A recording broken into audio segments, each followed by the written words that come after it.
Hi guys, welcome back to the channel.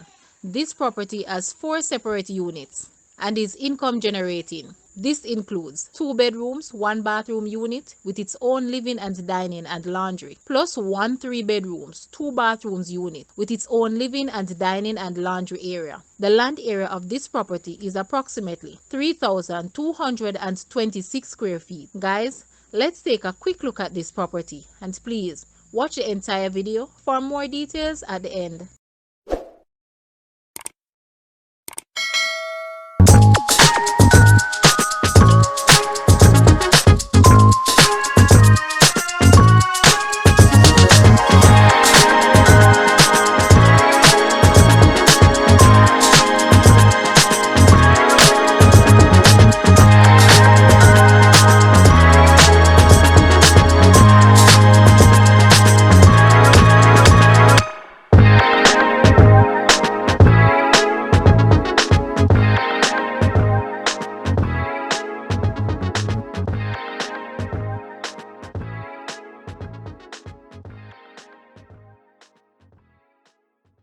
The asking price for this property is Jamaican 27 million. To purchase or make an offer, please take a look at your screen or you may visit the description area below for full details. If you like this video, please hit the like button and also share with a friend. Thanks for watching guys.